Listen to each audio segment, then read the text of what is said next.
آپ اس جاب کے لیے کتنی سیلری کی توقع رکھتی ہیں؟ کم از کم 90,000، خاتون نے پر اعتماد انداز میں جواب دیا۔ کسی کھیل سے دلچسپی ہے آپ کو؟ باس نے پوچھا۔ جی ہاں، شطرنج کھیلتی ہوں۔ آہا، چلیں اسی حوالے سے بات کرتے ہیں۔ شطرنج کا کون سا مہرہ آپ کو زیادہ پسند ہے، یا یوں کہہ لیں کہ کس مہرے سے متاثر ہیں؟ خاتون نے مسکراتے ہوئے جواب دیا، وزیر۔ زبردست، لیکن کیوں؟ جبکہ میرے خیال میں گھوڑے کی چال سب سے منفرد ہے، باس نے تجسس سے پوچھا۔ بے شک، لیکن میں سمجھتی ہوں کہ وزیر میں وہ تمام خوبیاں شامل ہیں جو سب مہروں میں الگ الگ سے پائی جاتی ہیں۔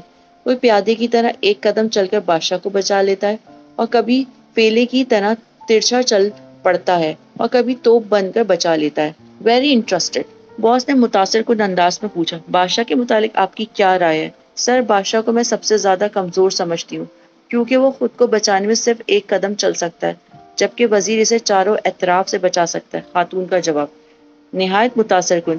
چلیں یہ بتائیں، ان تمام مہروں میں آپ خود کو کون سا مہرہ تصور کرتی ہیں؟ خاتون نے جھٹ سے جواب دیا، بادشاہ۔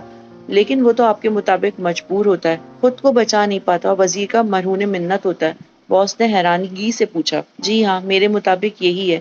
میں بادشاہ ہوں اور وزیر میرے شوہر، جو میری حفاظت مجھ سے بڑھ کر کر سکتے ہیں۔ ویری نائس، انٹرویو لینے والے نے باقاعدہ ہلکے ہاتھوں تالی بجاتے ہوئے کہا۔ اچھا، ایک آخری سوال، آپ یہ جاب کیوں کرنا چاہتی ہیں؟ باس نے دلچسپ انٹرویو کا اختتام کرتے ہوئے پوچھا۔ خاتون نے بھرائی ہوئی آواز میں جواب دیا، کیونکہ میرا وزیر اب اس دنیا میں نہیں رہا۔